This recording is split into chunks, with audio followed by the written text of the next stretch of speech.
오늘 말씀의 제목을 한번 따라하겠습니다. 성도가 받은 축복.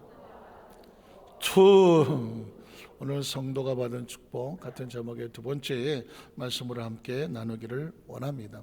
우리는 지난 시간에 성도가 받은 축복의 첫 번째를 살펴봤는데, 그 축복은 뭐냐면 예수 그리스도의 피로 죄사함의 복을 받은 것입니다.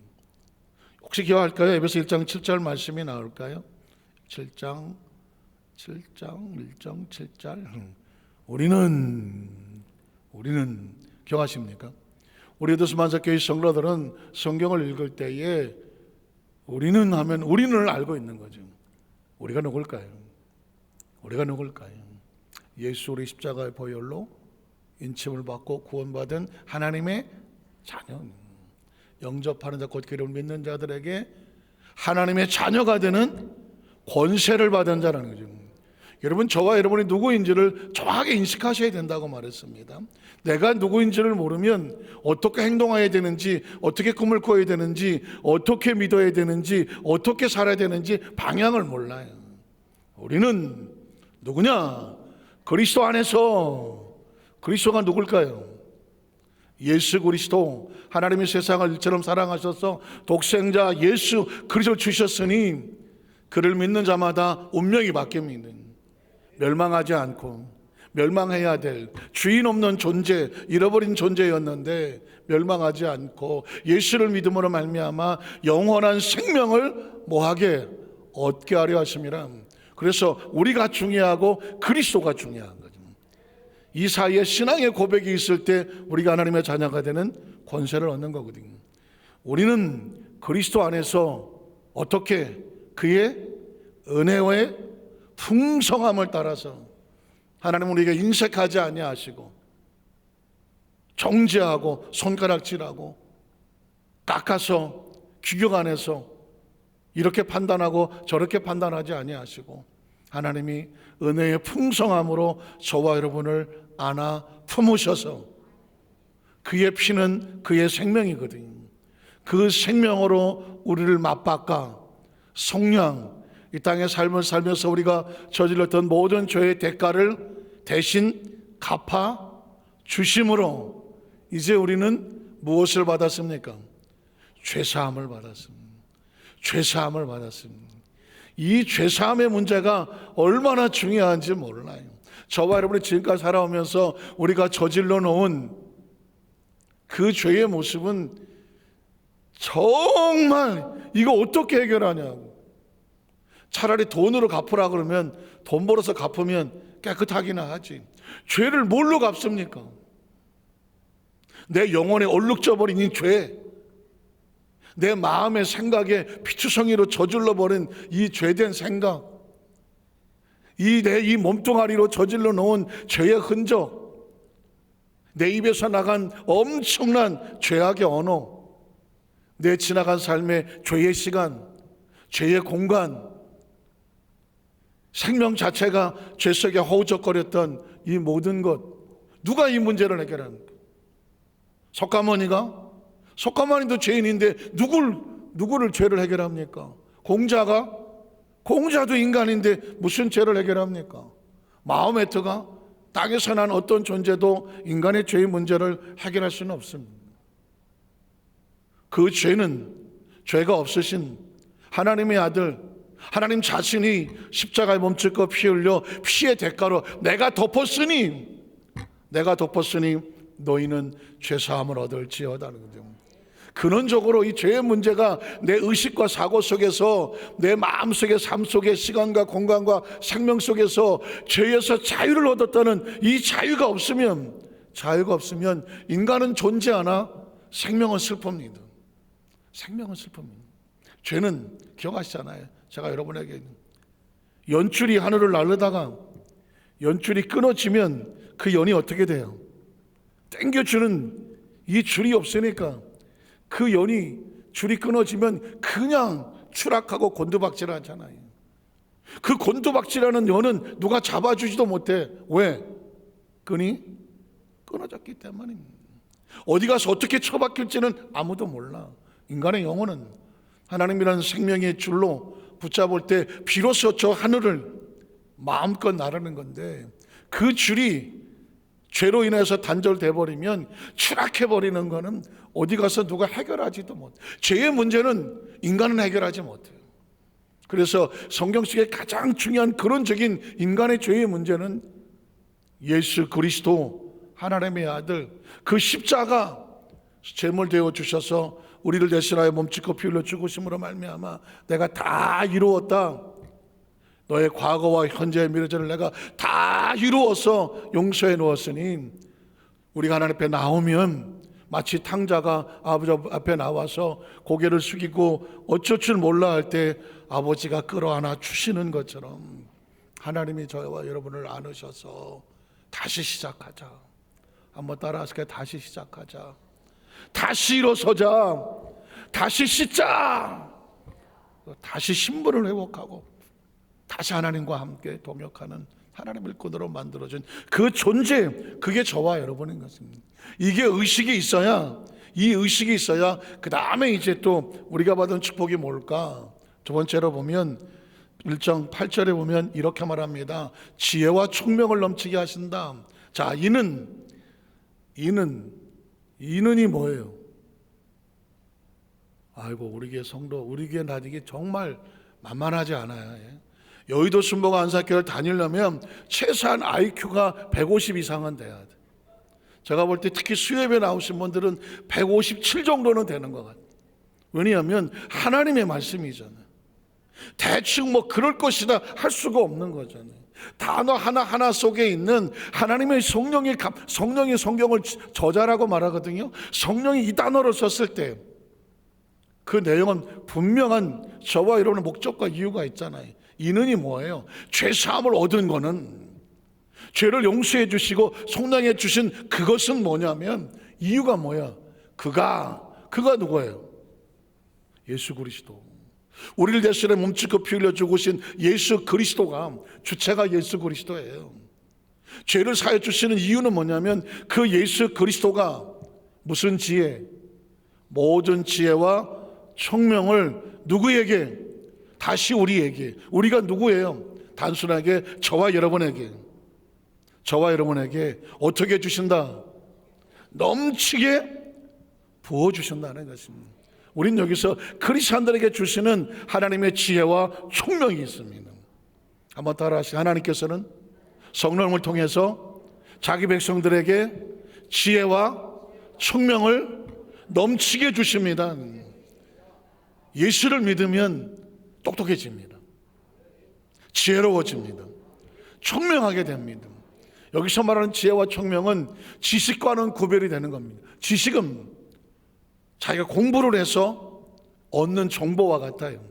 지식은 이 세상에 하나님이 창조해 놓은 모든 원리와 원칙과 그런 것들을 발견하고 배우는 겁니다. 배우는 거예요. 그런데 이제는 학교가 점점 필요 없어지는 세대가 되는 것 같아요. 최근도 아니야. 어제 뉴스에 보니까 이제 AI가 인공지능, 뭐 컴퓨터 같은 고도의 지능 기계가 통번역기를 만듭니다. 통번역기를. 그런데 이제는 통번역기를 여기다가 이어폰처럼 끼고만 있으면 내가 얘기를 하면 한국말로 얘기를 하는 거예요. 저 사람의 이 이어폰 속에 한국말로 들려. 미국 사람인데 저 사람은 영어로, 내가 한국말 하면 미국 사람은 영어로 들려. 얘 AI가 통번역을 해줘요. 통역을 해줘. 그러니까 이제는 미국 사람이 나한테 얘기를 하면 굳이 영어를 죽어라고 하지 않아도 누가 옆에서 통번역사가 해석을 하지 않아도 이 기계가 나에게 한국말로 통역을 해서 들려줘. 근데 지금 그게 조만간에 나옵니다. 왜냐하면 중간에 서버 같은 게 하나 있어서 거기를 걸쳐야만 나오는 그런 좀 불편함이 있었어요. 이제는 그 중간에 서버를 거치지 아니하고 기계 대 기계에서 다이렉트로 돼버려. 그래서 그 정도까지 AI 기능이 발전이 되면 이제는 뭐 중간에 통역이 필요 없고 통번역사가 필요 없어. 대학원에 통번역 대학원이 학과가 중지되게 생겼어요. 실제로 통번역사가 이런 얘기 하더라고요. 우리의 직업이 위험하다. 한 가지 예를 든 거예요. 예를 든 거. 이제는 그러다 보니까 이제는 모든 이 지식과 이거를 인공지능을 통해서 그냥 뭐 여기다가 뭐 하나만 장착하고 있으면 저게 뭐냐 그러면 AI가 여기서 저한테 대답을 가르쳐 줘. 혹시 여러분 핸드폰 갖고 다니다 보면 갑자기 지가 말하지 않아요? 핸드폰이 뭐 갑자기 틱 하더니 저한테 말을 하세요. 그렇게 보면 제가 대화하고 있는 내용을 이 핸드폰이 읽었어. 그리고 제가 말하는 내용을 문자로 막 지가 뜬다? 그리고 저한테 이렇게 해주세요. 뭐를 찾아줘. 맛집을 찾아줘. 그렇게 또 하라고 나한테 또 말을 해. 글자가 그럼 나는 조용히 해라. 아니 이게 시도 때도 없이 쑥 하고 들어와. 이게 나한테 말을 시킨다니까. 이게 이제 조금 더 발전하면 아마 대화를 참견하러 들어올지 몰라. 당신은 틀렸습니다. 정확한 건 이겁니다 하고 얘가 중간에 가로채고 들어와서 고쳐줄지도 몰라. 내가 하는 얘기는 뭐냐면 학교에서 배우는 모든 지식은 이 땅에서 벌어지는 거예요. 지혜는 뭐냐면 인간의 존재의 의미라든가 우리가 어디서 와서 무엇 때문에 삶이 어디로 가며 인간의 근원적인 이런 문제, 이런 도덕과 윤리, 이런 문제에 대해서는 지식은 접근을 못해요. 이건 하나님의 영역의 마음과 생각과 신앙과 믿음과 그리고 하나님이라는 관계 속에서 벌어지는 이런 것들은 하나님 우리에게 지혜와 총명을 주셔야 알게 되는 겁니다. 이따가 나오겠지만 이 지식을 아무리 공부를 많이 했다고 해도 성경을 이해하지 못합니다. 성경은 성령님께서 써놓으신 거기 때문에 성령의 감동을 주셔야 성령이 열려. 성경이 열려. 옥스퍼드, 캠브리지 아니 예일의 하버드를 나와도 성경을 펼치면 지식으로는 성경이 안 보여. 그런데 하나님의 지혜와 총명을 주셔서 말씀을 열어야 그 성경이 보여. 이해가 되십니까? 그러니까 성경은 성령 어떤 분이 지혜와 총명의 신이요 모략과 재능의 신이요 지식과 하나님을 경외하는 신이 성령이에요. 성령이에요.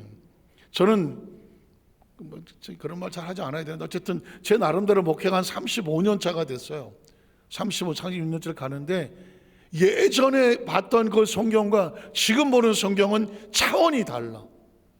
제가 예전에 성령 받고 처음 막 신학교 공부하고 그럴 때 그 성경을 펼쳤더니 성경을 펼치잖아요. 처음엔 통독을 하잖아요. 한 달에 3번 이상을 봐요. 이걸 붙잡고 손을 놓지 않으면 한 달에 성경을 3번을 보게 돼요. 보게 되면 오늘 눈 감고 있으면 이렇게 막 아래 위 성경이 이건 어디 있지 막 이게 보여. 무슨 가상현실처럼 눈 감고 있으면 성경이 이렇게 보인다니. 눈 감고 성경책을 이렇게 넘긴다고요. 그런데 어느 날 성경을 막 넘기다가 딱 봤는데 못 넘기겠어. 왜 못 넘기느냐? 행간이라고 말이죠. 행간. 줄과 줄 사이에 그 속에 담겨져 있는 조금 아까 얘기하겠던 우리는 그리스도 안에서 이런 한 군화 속에 그 속에 있는 성령의 음성이 그냥 막 쏟아져 나오는 거예요. 쏟아져 나오는 거. 그래서 그걸 제가 노트에다가 받아 적기를 시작했어. 그건 지나가면 다시 안 떠오르는 거니까. 그래서 그냥 노트를 스프링 노트를 이따만큼 사놓고는 그냥 떠내려 창세기 1장 1절을 막 적어 내려가기 시작했어. 그게 한 보따리야. 지금도 제 책상에 있어. 근데 제 생각에 한 85, 86 요때 적어 놓은 거예요. 제 책 지금도 제 책상에 있어요. 그런데 이게 지금 몇 년도에 지금 2023이잖아. 24가잖아요. 그 관점이 지금 보는 거하고는 또 달라. 또 들어가고 뻔히 아는 성경이 아니야. 오늘 본 성경을 또다시 펼치면 전혀 새로운 이야기들이 외치고 있어요. 지금 눈을 감고 있으면 오늘 새벽에도 마찬가지로 의식에도 눈을 뜨자마자 성경은 쭉 가면 지금 내년 초에 첫째 주, 둘째 주, 셋째 주 말씀이 어떻게 와야 될지가 이렇게 눈 감고 뚜두두둑 지나가. 그거를 메모를 적어놔서 나중에 그때 맞춰 말씀을 정리하는 겁니다. 이건 어디서 가르쳐 주는 게 아니야. 지혜는 어디서 배우는 게 아니야. 총명은 어디서 돈 주고 사는 게 아니라니까. 책을 본다고 지혜가 생기고 책을 본다고 총명이 생기는 게 아니에요. 성령께서 우리 안에 오셔서 하나님의 말씀에 대한 삶의 지혜, 신앙의 지혜, 믿음의 지혜, 매 순간마다 분초마다 우리가 뭐 구역장, 지역장, 크리스천 리더로서 어떻게 해야 될까, 이런 지혜와 총명은 성령이 그 백성 가운데 순간순간 주심으로 우리 가운데 역사한 줄로 믿습니다. 여러분, 신앙생활 하는 건요 굉장히 똑똑한 거예요. 대학을 나오고 그 이후에 업그레이드 공부하지 않은 사람은 거기서 멈춰버려요. 그럼 여러분, 예수 믿는 사람 좀 생각해 보십시오. 예수 믿는 사람들은 대학을 졸업하고 대학원을 졸업하고 뭐 아니면 혹시 예전에 전쟁통에 공부를 많이 못해도 매 주일 나와 말씀 들어, 수요일날 나와서 말씀 들어, 금요일날 나와서 말씀 들어, 또 새벽에 나와서 말씀을 들어, 또 뭐 성령 대망이 한다고 말씀을 들어. 평생 하잖아요. 평생 하잖아요. 평생을 듣는 게 여러분 어마어마합니다. 그냥 예배 드린 것 같지만 여러분에게, 저와 여러분에게 그 말씀으로 쌓여진 지식과 지혜와 총명으로 말하면 이건 게임이 안 돼요. 게임이 안 됩니다. 그러니까 여러분, 예수 믿고 평생 하는 사람들이, 예수 믿는 성도들이 그래서 머리 쓰는 회전율이 예수를 믿지 않는 사람보다 굉장히 7, 8년 이상 수명에도 관여를 해요. 뭐 조심스럽지만 뭐 요즘 뭐 치매 40대도 20대도 뭐 치매가 생긴다 그러는데, 그건 이제 뭐 정신적으로 여러 가지 힘들고 어려움이 있었겠지만, 예수 믿는 성도들은요 말씀을 듣고 이해하고 끊임없이 성경을 읽고 묵상하고 이 뇌 회전 능력이 보통 예수 믿지 않는 성도보다 7, 8년 이상 수명에도 관련이 있어요. 특별히 순복교 성도들은 더 오래 살아. 왜 그럴까? 이걸 쳐 박수를 치잖아요. 여러분 혹시 아세요? 모든 직업 중에서 장수하는 직업은 손을 많이 쓰는 사람이에요. 지휘자, 키보드, 반주하는 사람, 손을 많이 쓰는, 이 손을 그리고 많이 부딪힌 사람. 어디 웃음치료라든가 건강하게 가보세요. 뭐라 그래요? 손뼉을 많이 치라고 하지. 손뼉을 치면 손에 뭐가 있어요? 자극이 있잖아요. 이걸 많이 자극하잖아요. 어린애들 아주 꼬마 때 손가락 가지고 뭐라 그래? 이거 잼잼잼잼 하라고 하잖아요. 어린아이들 지능이라든가 이걸 빨리 깨우쳐서 해줄 때 손가락이 있어요. 이 손가락을 그래서 뭐라고 말해요? 소우주라고 말하잖아요. 여기에 뭐가 있고 이건 과학적으로나 의학적으로도 구별된 거예요. 그래서 박수를 친다는 것은 이게 나쁜 사람한테 아이고 저 새끼 아유 이런 사람 없습니다. 좋은 일이 있을 때, 축하해 줄 때, 기쁠 때, 노래할 때 박수를 치잖아요. 그럼 박수는 생명을 살릴 수밖에 없어. 이런 것들은 삶의 죄라고 말하지만 믿음 안에서는 하나님의 은혜인 거예요. 이해가십니까? 예수 믿는 성도들이 총명해지고 지혜 같다고 말하면 아이고 목사님이니까 그렇게 말씀하셨나 보다. 아니면 아유 예수 믿는 것들은 지들끼리 똑똑하다고 말하고. 그러나 여러분 보십시오. 지혜롭고 총명한 것은 예수 믿는 성도 하나님께서는 성경 안의 세계를 말씀을 통해서 우리가 그 세계까지 알고 있잖아. 어떤 분이 그랬잖아요. 다윗이 그런 고백을 합니다. 나는 하나님 내게 주신 은혜는 노인의 지혜보다 승하다. 백발은 지혜의 멸류관이라고 말하잖아요. 한 인디안 마을 같은 곳에서는 노인이 만약에 한 사람이 세상을 떠날 때는 마을의 도서관이 떠났다고 얘기합니다. 한 70, 80, 90 인생을 살아보면 그 사람이 90년 동안 겪었던 삶의 스토리가 어마어마하지 않겠습니까? 엄청난 경험이 나오지 않겠습니까? 인생을 10년 살고 얘기하는 사람과 90년쯤 살아보고 얘기하는 거하고는 농도가 다르잖아요. 90년 동안 별의별 일을 다 겪었을 거 아닙니까? 한 마을의 도서관이라니까. 노인은 도서관이에요. 그분이 겪었던 경험이라든가 엄청난 이 모든 것들은 돈 주고도 못 사는 경험이란 말이에요. 그러나 다윗은 말하는 겁니다. 하나님 내게 주신 은혜는 그 노인의 지혜보다 더 승하다. 왜 그러냐면 인간의 수명은 100년이지만 성경은 6,000년 이상 하나님의 역사가 있거든. 그래서 그 얘기하잖아요. 100년의 역사를 알면서 얘기하지 마라. 예수 믿는 우리는 6,000년의 역사를 가지고 얘기한다. 창세부터 계시록까지 시간과 공간을 초월하는 하나님의 어마어마한 경륜과 역사와 그 모든 하나님의 스토리의 지혜가 성경 속에 있는, 그 성경을 많이 읽고 말씀을 많이 들으면 뭐 할 수밖에 없냐? 지혜로울 수밖에 없어요. 청명할 수밖에 없고요. 뭐 좀 조심스럽긴 하지만 예수 믿는 사람이 뭘 잘한다 그래요? 말을. 아이고 말만 잘하는 예수쟁이. 여러분, 말 잘하려면 뭐 해야 말 잘해요? 똑똑해야 말 잘합니다. 똑똑해야 말 잘해요. 말을 잘한다는 얘기는 말이 많다는 이야기가 아니거든요. 그 상황에 맞게끔 논리와 상황이 논리가 정연하고 일목요연하고 그 말에 논지가 있고 무슨 말을 하려고 하는지 정확하게 팩트가 있는 거예요. 그냥 늘어놓는 이야기는 머리 아파요. 그러나 우리가 믿는 크리스찬들이 말할 때는 정확한 논지를 가지고 일목요연하게 서론이 어떻고 본론이 어떻고 결론이 어떻다 딱 집어서 핵심을 얘기해 줄 수 있는 거거든요. 여러분은 평생 그 말씀을 들었고 그 말씀이 여러분의 머릿속에 쌓여 있기 때문에 여러분은 생각보다 똑똑하셔요.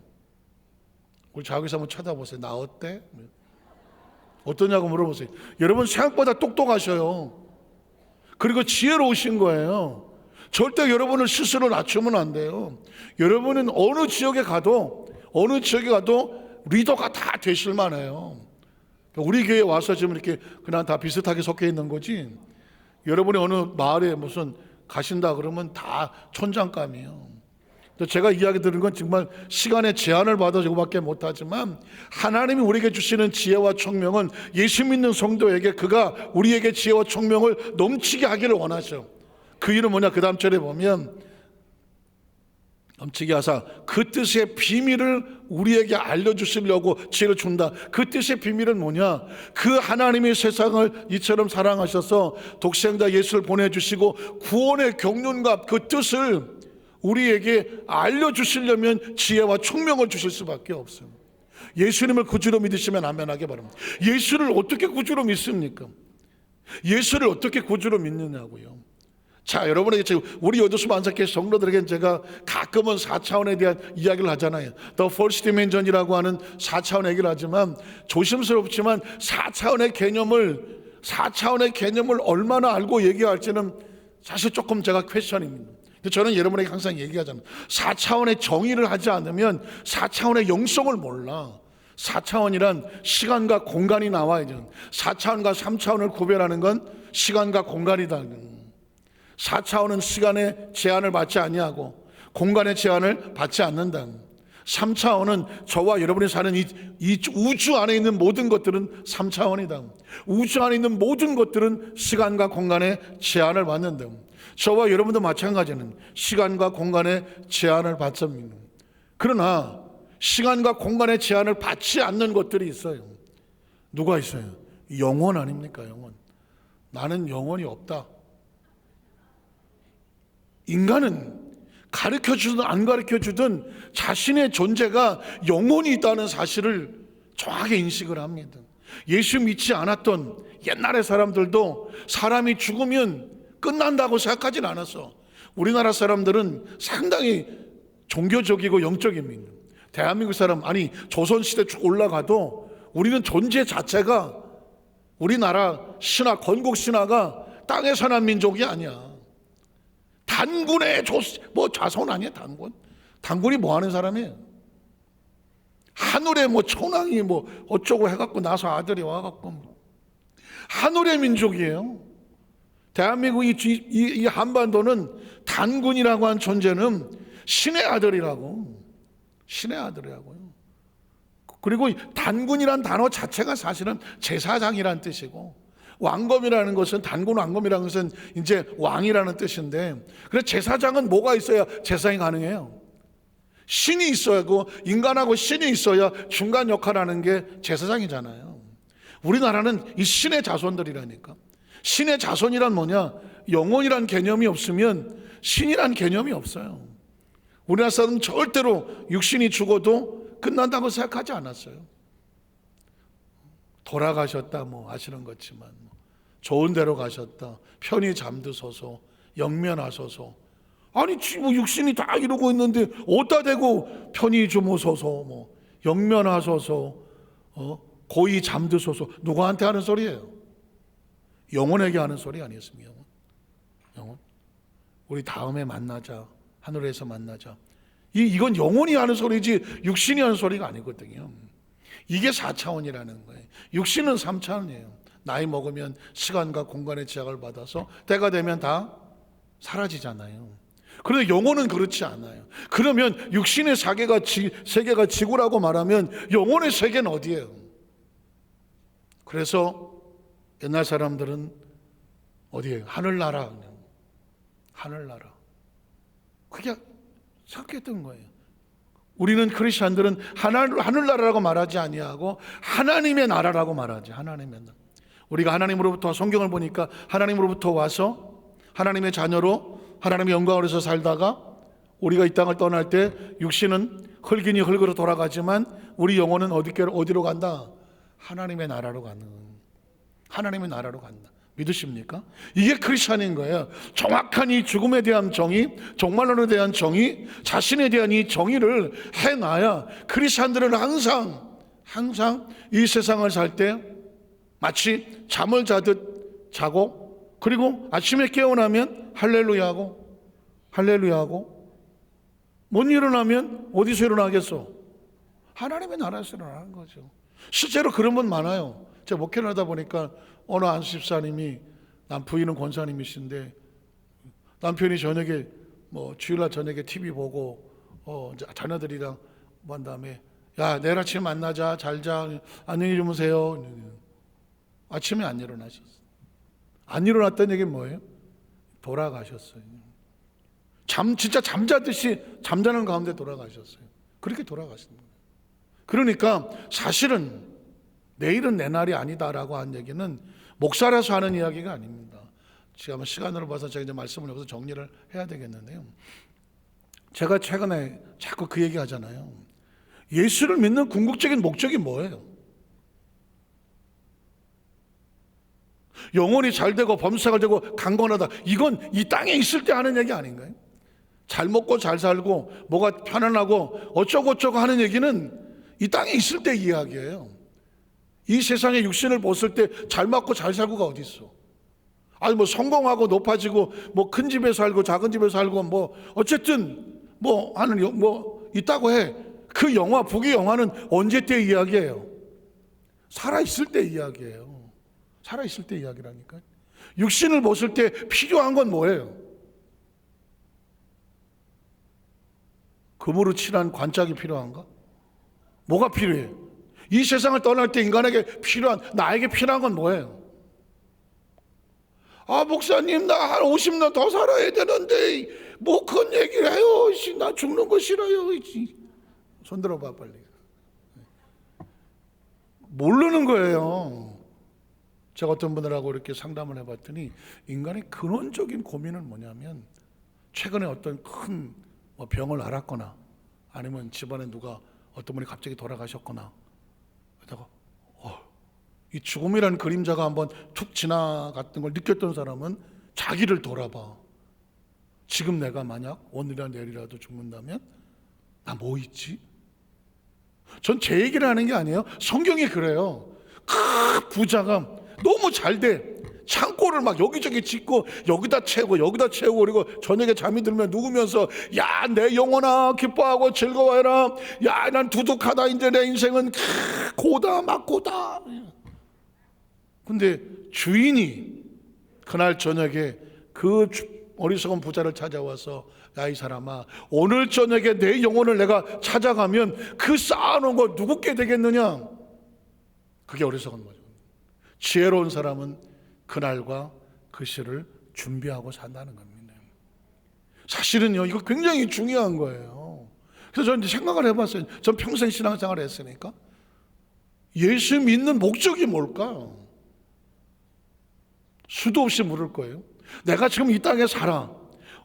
나에게 가장 중요한 목적이 뭘까? 성경을 근거로 해서 기름과 등불 준비하라는 거예요. 기름등. 지금 살고 있는 이유는 뭐냐면, 살려주시는 이유는 뭐냐? 살아있을 동안에, 아직 신랑이 오기 전에 등불과 기름을 준비하고 있어라. 예수님의 비유예요. 그 다음에 너 미련하고 곰탱이스럽지 말고 지혜롭고 슬기로우라. 지혜롭고 슬기로운 것은 뭐냐면 항상 체크를 하는 거예요. 내 등불은 켜 있나? 기름은 충분한가? 이걸 계속 주시하고 있는 거예요. 그걸 깨어 있다고 말해요. 그리고 마지막 세 번째는 혼인잔치 밖에 있지 않고 혼인잔치 안에 들어가는 거예요. 저도 이 열처녀의 비유, 혼인잔치 비유, 그냥 예수님의 천국 비유, 달란트의 비유 중에 하나라고만 생각을 했는데, 가만히 생각해 보니까 나는 지금 등불과 기름을, 나의 등불과 나의 기름은 준비되어 있나? 나는 그것을 깨워서 준비해서 모자라면 채우고 항상 스탠바이 하면서 깨워서 슬기로운가? 슬기롭다는 게 뭘까? IQ가 높은가? 아니죠. 준비되어 있음을 확인하고 언제든지 스탠바이가 되어 있는 사람, 이걸 슬기롭다고 말하는 거예요. 그리고 인생의 최고, 예수 믿는 목적에 아주 단도직입적으로 말하면 혼인잔치에 들어가는 겁니다. 맞잖아요. 혼인잔치에 들어가는 겁니다. 그런데 그 신부로 선택을 받았음에도 불구하고 깨어있지 아니하며 기름과 등불은 다 꺼져갔으며 지혜롭지 아니하고 미련하여 신랑이 와도 모르고 등불이 꺼져도 모르고 기름이 다 떨어진지도 모르고 세월 보내다가 혼인잔치의 문이 열렸는데도 그때 등불 사러 가고 기름 사러 갔다가 와보니 등불이 혼인잔치 문이 닫혔더라. 아무리 두들겨도 열어주지 아니하더라. 그래서 조용필은 이런 노래를 불렀다. 어떤 노래를? 창밖의 여자. 창밖의 여자를 누가 사랑을, 그만하자. 창밖에 붙어갖고 누가 사랑을 아름답다 했는가? 누가 혼인잔치가 이렇게 빨리 온다고 했는가? 가슴을 치고 해봤죠. 우리는 창밖의 여자가 아니라 창 안의 신부가 되어야 돼. 말씀을 정리하기를 원합니다. 성도는 선택된 축복이 있으나 이 선택된 축복을 가지고 신부처럼 선택이 됐으니까 신부의 이 땅에 있는 동안은 기름과 등불을, 보통 성령의 기름과 등불이라고 말하죠. 그의 삶이 하나님의 성결하고 거룩한 신부의 모습이 있고 단장한다고 말하고, 그리고 그것을 항상 인식하고 있는 난 신부야. 신부의 목적은 뭐예요? 결혼식을 준비하고 신랑을 만든 거거든. 이게 슬기로운 거예요. 지가 신부인데 냅둬 이러고 다녀.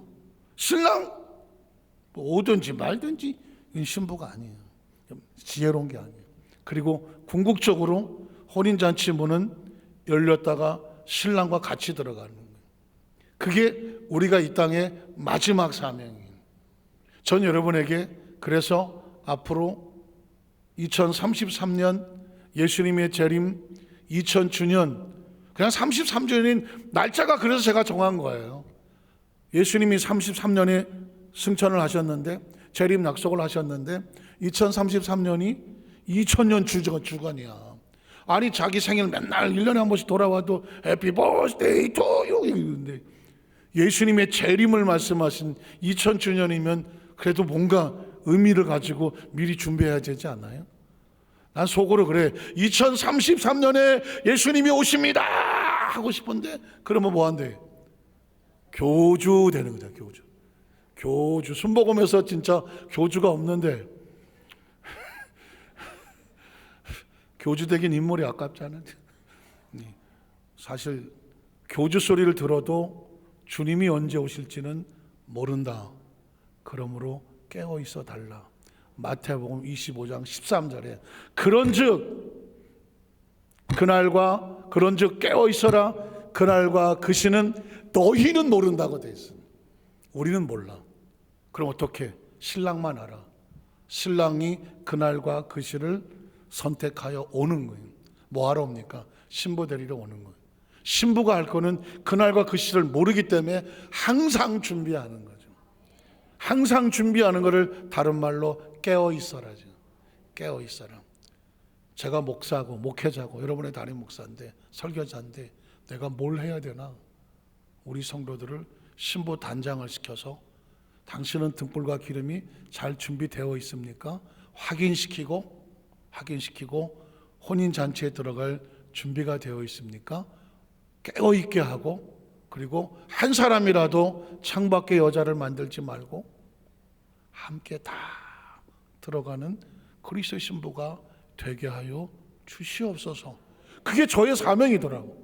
그리고 우리는 바로 그 자리에 함께 있어야 될 줄로 믿습니다. 그게 성도가 받은 축복이고 우리가 받아야 될 축복, 그 축복의 주인공인 것을 반드시 이어가시기를 주의 이름으로 축복합니다. 기도하겠습니다.